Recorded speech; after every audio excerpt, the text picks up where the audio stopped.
ઓમ શ્રી ગણેશાય નમઃ. જય શ્રી કૃષ્ણ મિત્રો. આજે આપણે સરસ મજાની વાર્તા સાંભળીશું કે કેવી સ્ત્રીઓને જીવનભર સુખ નથી મળતું. આ વાર્તા, આ કથા સ્વયં વિષ્ણુ ભગવાન લક્ષ્મીજીને કહી રહ્યા છે. તો આ વિડીયો પૂરો ધ્યાનથી સાંભળજો. જો મારી ચેનલમાં તમે નવા છો તો સબસ્ક્રાઈબ કરવાનું ભૂલતા નહીં, અને મારો વિડીયો સારો લાગે તો લાઈક, શેર અને સબસ્ક્રાઈબ કરજો, અને કોમેન્ટ બોક્સમાં ભગવાનનું નામ પણ જરૂર લખજો. તો ચાલો આપણે વાર્તા સાંભળીએ. એકવાર માતા લક્ષ્મી ભગવાન વિષ્ણુને મળવા ગયા અને કહેવા લાગ્યા કે હે પ્રભુ, મારા મનમાં 3 પ્રશ્ન છે જેને હું શોધવા ક્યારની મથું છું. હે પ્રભુ, મારા આ 3 પ્રશ્નોનો ઉત્તર આપીને મને તમે સંતુષ્ટ કરવાની કૃપા કરો. ત્યારબાદ માતા લક્ષ્મીજી ભગવાન વિષ્ણુને કહેવા લાગ્યા, હે પ્રભુ, જ્યારે હું તમારી પાસે આવી રહી હતી ત્યારે મારી નજર પૃથ્વીલોક પર પડી અને મેં જોયું કે ત્યાં 3 સ્ત્રીઓ છે. 3 સખીઓ હતી. એમાંથી 2 સ્ત્રીઓ વિધવા થઈ ને દુઃખી જીવન જીવી રહી હતી, અને 1 સ્ત્રી હતી સુહાગણ. સુહાગણ બનીને તેમના પતિ સાથે સુખેથી જીવન જીવી રહી હતી. હે પ્રભુ, આ વાત મારા સમજમાં નથી આવી રહી, એટલા માટે મારા મનમાં આ 3 પ્રશ્નો આવ્યા છે. મિત્રો, આવી રીતે માતા લક્ષ્મીની વાત સાંભળીને ભગવાન વિષ્ણુએ કહ્યું કે હે દેવી લક્ષ્મી, તમે મને તમારા 3 પ્રશ્નો જણાવો. હું તમને તમારા આ 3 પ્રશ્નોનો ઉત્તર આપીને તમને પૂરી રીતે સંતુષ્ટ કરવાનો પ્રયાસ કરું છું. મિત્રો, આજની વાત આગળ વધારે એ પહેલાં કોમેન્ટ બોક્સમાં સાચી શ્રદ્ધાથી ઓમ નમો નારાયણ લખવાનું ભૂલતા નહીં. ત્યારબાદ માતા લક્ષ્મીજી કહેવા લાગ્યા કે હે પ્રભુ, મારો પહેલો પ્રશ્ન છે કે કેવી સ્ત્રીઓ સમય પહેલાં વિધવા બને છે, અને મારો બીજો પ્રશ્ન છે કે કેવી સ્ત્રીઓ જીવનમાં ક્યારેય સુખી નથી થતી, તેને સુખ નથી મળતું, અને મારો ત્રીજો પ્રશ્ન છે કે કઈ વસ્તુ છે જે એક પત્ની તેના પતિને માંગવાથી પણ નથી આપતી. મિત્રો, આવી રીતે માતા લક્ષ્મીના પ્રશ્નો સાંભળીને ભગવાન વિષ્ણુ કહેવા લાગ્યા, તમે જે સ્ત્રીઓની વાત કરી રહ્યા છો ને, એમાંથી 2 સ્ત્રીઓ વિધવા થઈને પોતાનું દુઃખી જીવન જીવી રહી છે, અને ત્યાં જ એક સ્ત્રી સુહાગણ બનીને તેના પતિ સાથે સુખી જીવન જીવી રહી છે. તમે તે જણાવવા માંગો છો કે આખરે આવું કેમ? તો હું તમને એક વાર્તા સંભળાવું છું. આ વાર્તા અંત સુધી ધ્યાનથી સાંભળજો, કેમ કે તમારા 3 પ્રશ્નોનો ઉત્તર આ વાર્તામાં જ છે. એટલે આ વાર્તામાંથી તમને તમારા 3 પ્રશ્નોનો ઉત્તર મળી જશે. ત્યારે માતા લક્ષ્મીજી કહેવા લાગ્યા કે હે પ્રભુ, તમે વાર્તા શરૂ કરો, હું આ વાર્તા ખૂબ જ ધ્યાનથી સાંભળું છું. ત્યારબાદ ભગવાન વિષ્ણુ કહે છે કે હે દેવી લક્ષ્મી, સૌથી પહેલાં તમને એ સ્ત્રીની વાર્તા કહું છું, કહાની સંભળાવું છું, જે સુહાગણ, જે સૌભાગ્યવતી થઈને સુખી જીવન જીવી રહી છે. જુઓ, જે સૌભાગ્યવતી સ્ત્રી છે, સુહાગણ સ્ત્રી છે તમે વાત કરી રહ્યા છો, એ સ્ત્રી એક રાજાના નોકરની પત્ની છે, અને એ નોકરને તેમની પત્ની પર પૂર્ણ વિશ્વાસ અને ભરોસો છે કે તેની પત્ની પતિવ્રતા છે. એટલા માટે તે પોતાની પત્નીની પ્રશંસા હંમેશા તેના મિત્રો સાથે કરતો રહે છે. એક દિવસની વાત છે, આ રાજાના નોકરે તેમની પત્નીની પ્રશંસા એટલી બધી કરી કે આ વાત ધીરે ધીરે રાજાના દરબાર સુધી પહોંચી ગઈ. ત્યારબાદ રાજાએ તેના નોકરને બોલાવ્યો અને નોકરને કહ્યું કે તું દરેક લોકોને કહેતો હોય છે કે તારી પત્ની પતિવ્રતા છે. શું વાસ્તવમાં તારી પત્ની પતિવ્રતા છે? તને તેના પર પૂર્ણ વિશ્વાસ છે? આવી રીતે રાજાની વાત સાંભળીને નોકર કહેવા લાગ્યો કે મહારાજ, મને પૂર્ણ વિશ્વાસ છે કે મારી પત્ની સંપૂર્ણ રીતે પતિવ્રતા છે. ત્યારે એ જ સમયે રાજાનો મહામંત્રી કહેવા લાગ્યો કે કદાચ હું તારી પત્નીનો પતિવ્રતા ધર્મ ખંડિત કરી દઉં તો તને શું સજા મળવી જોઈએ?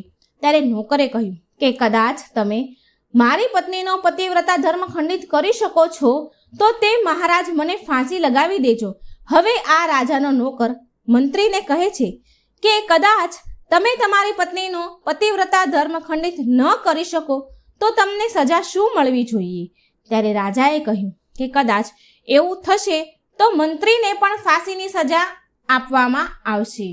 ત્યારબાદ ભગવાન વિષ્ણુ કહે છે કે લક્ષ્મીજીને કે હે દેવી લક્ષ્મી, આ વાત મંત્રીએ તેનો સ્વીકાર કરી લીધો અને નોકરને પૂછ્યું કે હું તારી પત્ની પાસેથી એવી કઈ વસ્તુ લાવું જેનાથી તું માની શકે કે મેં તારી પત્નીનો પતિવ્રતા ધર્મ ખંડિત કર્યો છે. ત્યારે એ નોકરે કહ્યું કે કદાચ તમે મારા ઘરે જઈને મને મારા વિવાહ સમયે એક કટાર મળી હતી. તે કટાર મારી પત્નીએ ખૂબ સંભાળીને રાખી છે. કદાચ તમે તે કટાર લાવીને મને બતાવો તો હું માની જાઉં કે મારી પત્નીનો પતિવ્રતા ધર્મ તમે પૂરી રીતે નષ્ટ કર્યો છે. હવે શરત સ્વીકાર થયા બાદ આ મંત્રી શહેરમાં ગયો અને એક સ્ત્રીને જઈને મળ્યો. આ સ્ત્રી હંમેશા એકબીજાને લડાવવાનું જ કામ કરતી હતી. એ એવી હતી અને જે કામ કોઈ નહોતું કરતું એ કામ કરવામાં આ સ્ત્રી બહુ સક્ષમ હતી. ત્યારબાદ મંત્રીએ એ સ્ત્રીને પોતાના સ્વાર્થ માટે બોલાવી અને તે સ્ત્રીને કહ્યું કે જુઓ, આ નામનો એક વ્યક્તિ છે, એમની સાથે મારી શરત લાગી છે. અને ત્યારબાદ આ શરત વિશે તેમને બધું જ જણાવ્યું. ત્યારબાદ તે જે ઝઘડા કરાવનારી સ્ત્રી હતી તે આ સ્ત્રીને કહેવા લાગ્યો કે તું કાંઈ પણ કર, જે કરવું હોય તે કર, પરંતુ આની પત્ની સાથે મારો સંપર્ક કરાવ. તારે જેટલું ધન જોઈએ ને એટલું ધન હું આપીશ. આવી રીતે મંત્રીની વાત સાંભળીને આ સ્ત્રી કહેવા લાગી કે ભાઈ, તમે એ સ્ત્રી વિશે વાત ન કરો, કેમ કે એ સ્ત્રી સંપૂર્ણ પતિવ્રતા છે. એ સ્ત્રી તમારી તરફ થૂંકશે પણ નહીં અને તમારું મોઢું પણ જોશે નહીં અને તેના પરિવારના લોકો ખતરનાક છે, તારી ચામડી ઉતારી દેશે. ત્યારે મંત્રી કહે છે કે ઠીક છે, કદાચ તમે મારો તેની સાથે સંપર્ક ન કરાવી શકો તો એક કામ કરો કે તેના ઘરે જઈને આ કટાર ચોરી કરીને મને લાવી આપો અને કદાચ તે સ્ત્રીના ગુપ્તાંગ પાસે કોઈ નિશાન હોય તો એ પણ મને જણાવી દે. ત્યારબાદ હું તને તું જે માંગીશ તે ઇનામ આપીશ. આ વાત આ સ્ત્રીને બરાબર સમજાઈ ગઈ અને આ સ્ત્રીએ કહ્યું ઠીક છે, હું તમારું કામ અવશ્ય કરીશ. ત્યારબાદ આ સ્ત્રી નોકરના ઘરે ગઈ અને તેની પત્નીને કહેવા લાગી કે હે પુત્રી, હું તારા પતિની ફઈ છું. હું વિદેશમાં રહું છું અને હું ઘણા વર્ષો બાદ આવી છું. ત્યારે એ સ્ત્રીએ કહ્યું કે આવો ફોઈજી, મેં તમને પહેલાં ક્યારેય જોયા નથી, એટલા માટે ઓળખી ન શકી તમને. અને આવી રીતે આ નોકરની પત્નીએ આ સ્ત્રીને ખૂબ જ માન સન્માન આપ્યું. પરંતુ એને ખબર નહોતી કે આ સ્ત્રી તેની સાથે દગો કરવાની હતી. હવે ભગવાન વિષ્ણુ કહે છે કે દેવી લક્ષ્મી આવી રીતે આ સ્ત્રી પેલી પતિવ્રતા સ્ત્રી સાથે 2 દિવસ સુધી એના ઘરમાં રોકાઈ અને જે સમયે નોકરની પત્ની સ્નાન કરવા ગઈ ત્યારે આ કપટી સ્ત્રી ઉઠી અને તેમની પીઠ ચોળવા લાગી.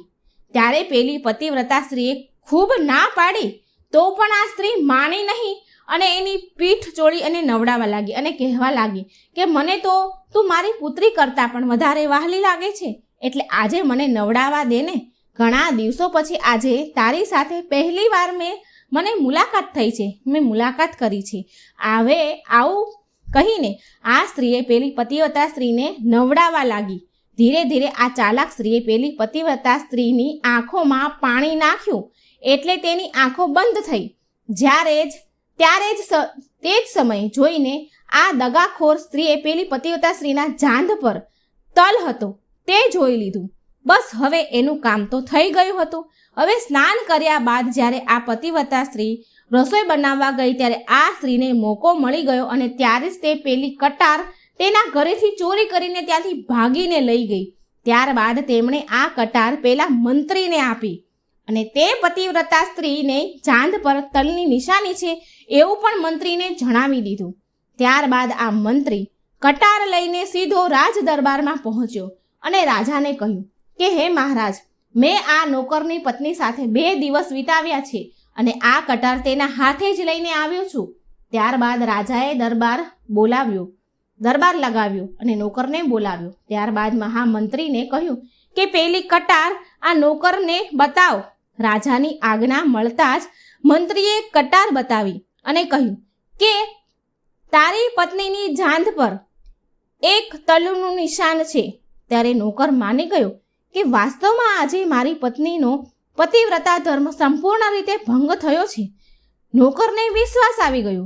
ત્યારબાદ ભગવાન વિષ્ણુ કહે છે કે હે દેવી લક્ષ્મી. ત્યારબાદ રાજાએ નોકરને ફાંસીએ લટકાવવાનો સમય નક્કી કર્યો અને કહ્યું કે આ નોકરને 15 દિવસ બાદ ફાંસીએ લટકાવવામાં આવશે. નોકરને ફાંસીની સજા સંભળાવી અને પછી નોકરને તેની અંતિમ ઈચ્છા પૂછવામાં આવી. ત્યારે નોકરે કહ્યું કે હું મારી પત્નીને અંતિમ વાર મળવા માંગુ છું. ત્યારબાદ રાજાએ આ નોકરને આજ્ઞા આપી, ઠીક છે, તું તારી પત્નીને મળી શકે છે. પછી નોકર પોતાના ઘરે ગયો અને તેની પત્નીને કહ્યું કે તે મારી સાથે ખૂબ મોટો વિશ્વાસઘાત કર્યો છે.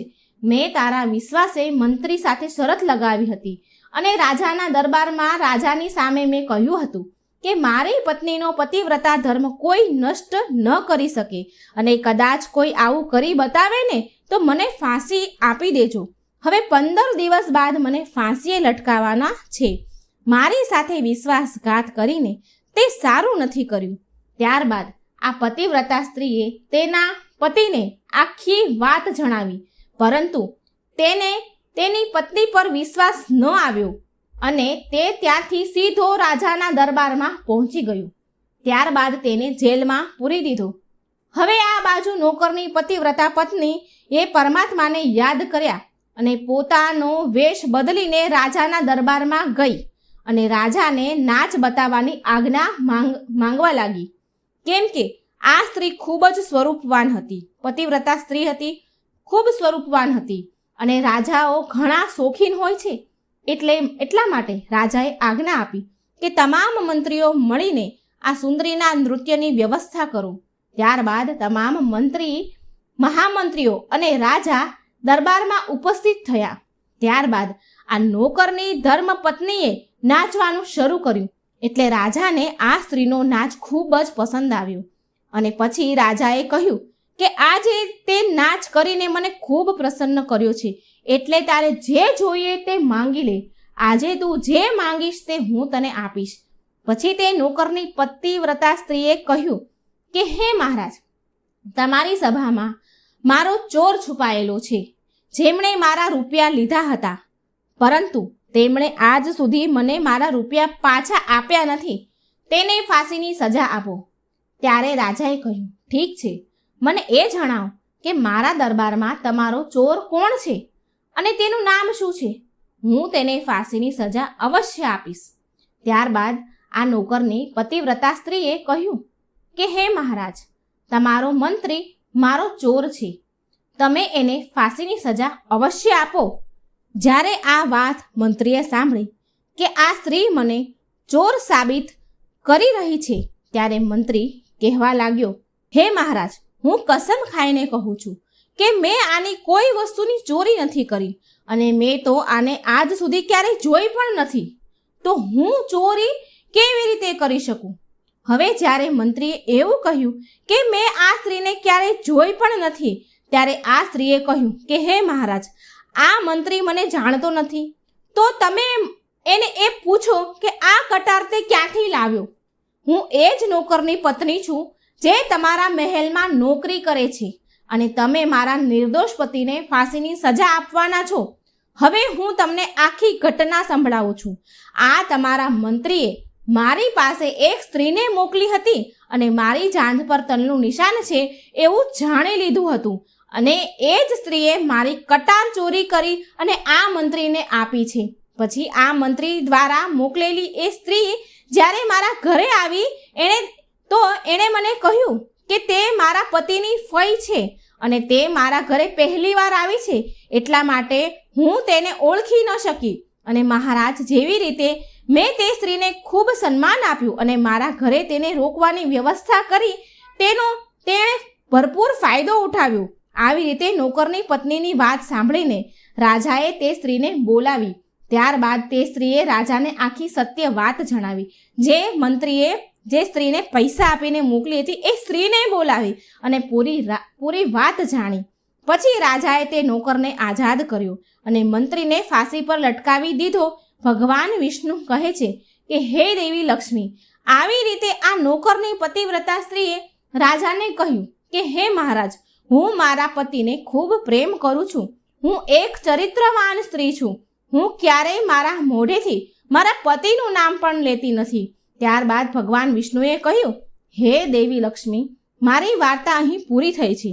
હવે તમારા જે 3 પ્રશ્ન હતા અને એમાંથી તમારો પહેલો પ્રશ્ન હતો કે કેવી સ્ત્રી સમય પહેલા વિધવા બને છે, તો એનો જવાબ એ છે કે જે સ્ત્રીઓ પોતાના પતિને નામ લઈને બોલાવે છે, પતિનું સન્માન કરતી નથી, તેમજ પતિને ઘરમાં નોકરની જેમ રાખે છે, આવી સ્ત્રીઓ સમય પહેલા વિધવા બને છે. કેમ કે કહેવાય છે કે પતિનું નામ લેવાથી પતિની ઉંમર ઓછી થાય છે અને સમયથી પહેલા તેના પતિનું મૃત્યુ થાય છે. અને આવી સ્ત્રીઓ સમય પહેલા જ વિધવા થઈને એક દુઃખી જીવન જીવવા મજબૂર થઈ જાય છે.